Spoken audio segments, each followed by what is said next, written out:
Use more layers in your art. There's all this advice about simplifying and flattening down and using less layers. They're all completely wrong. Okay, they're not totally wrong. It's a different process for a different end goal. Layers can get unwieldy pretty quickly, but I use them regularly for my own benefit and flexibility later. It always comes down to flexibility. I do a decent amount of book covers, and that comes with a certain amount of revision work. Being able to go back and forth and adjust certain aspects of a piece without compromising the other parts is essential to me for staying sane while accommodating requests. I also do tabletop RPG portraits. Think like D&D, Pathfinder, Daggerheart, etc. I'm working on making as many supplemental NPC portraits and tokens as I can, so I'm always planning ahead. For this one, I'm making a town or castle guard. That means he's going to end up being fully armored by the end of this piece. So then why am I bothering to detail the rest of his body if I know it won't be visible? Simple! It's because I plan on using this exact body model for another character later on down the road. But I haven't decided yet what that character will be, and I don't know which parts will be clothed and which parts won't. Okay, I know some parts that will be clothed. That means that whenever I revisit this guy, I can keep the same exact body model, but give him a new face, haircut, outfit, and gear to match. This can give me a bunch more variety with a whole lot less time invested. Long term, of course. It takes more time the first go around. So let's jump ahead and see a finished one of these. I named my models so I can keep better track of them. This one is named Ashura. She's pretty grumpy looking. She looks generally fighter or adventure-esque. Her file setup lets me do things like skin tone and hair color adjustments really easily. At some point, I may do an outfit recolor as well, and I can do that without it being a giant pain. But, more importantly, this is also the Ashura model. She's still grumpy looking, but in a very different way. This one looks much more like a sorcerer, dancer, or maybe even monk-like class. Hey, you do whatever you want, in whatever outfit you want.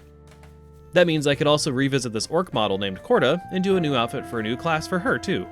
So let's jump back to our town guard guy. He's named Dedius in my internal files, but he's whoever you want him to be in your campaign. I always do a character's general form and spots of ambient occlusion before I go too heavy into any other shading. It helps keep me sane and add a ton of detail without worrying about light direction quite yet. This step takes about 1 coffee of time to get through. And once that's done, I move on to directional shading and lighting. This will get adjusted a little when there's clothing there to affect it, but remember, I want to be able to revisit this later.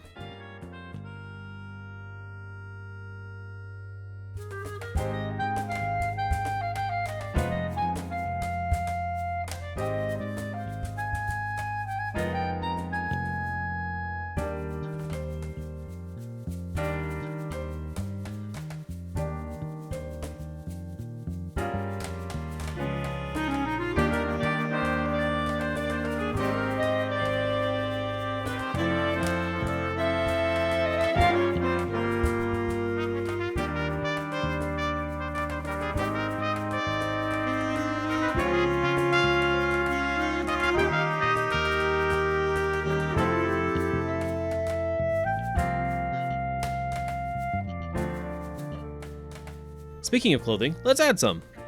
I go through a similar process for the clothing as I did for the body, but I keep the pieces separate. This means I can do recolors a lot easier later.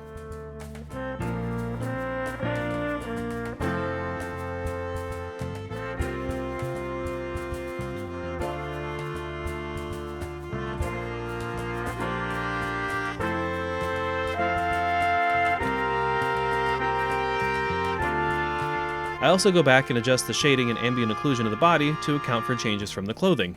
But I keep this extra shading on a different layer in the same folder so they will blend together and not get ugly things like double shadows. You know you can do that, right?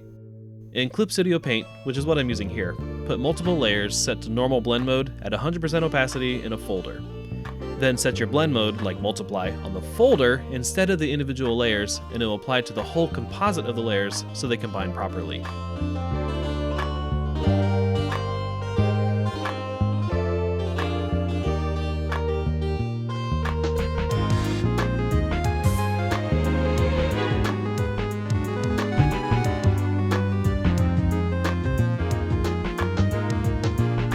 I also need to do some metal rendering for the helmet and breastplate.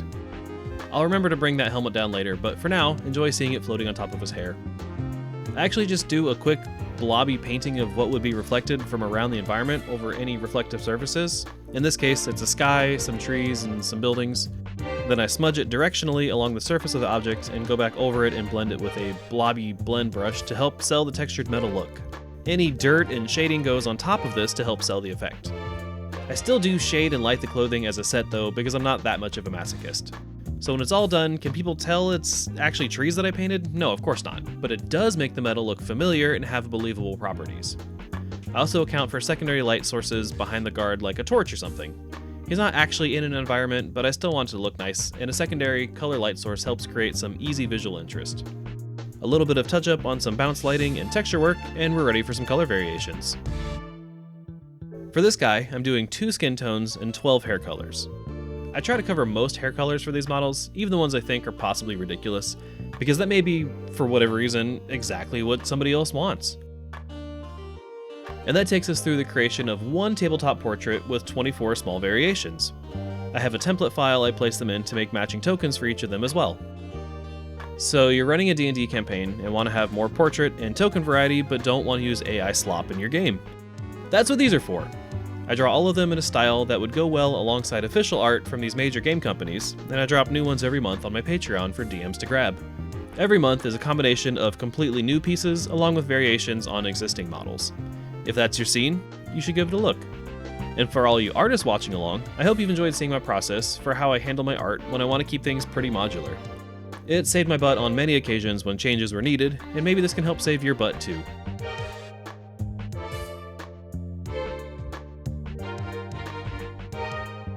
Alright, now let's see it all from start to finish.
Oh my gosh, I see the problem. It kept, like last time it also kept like auto starting. She's making a high five gesture. Oh, that's awesome. Gosh, I'm like, why is this, like why is it doing a countdown? Why is it starting? She's making a high five. Stupid Samsung. Hey, I'm Adam and I make lots of art.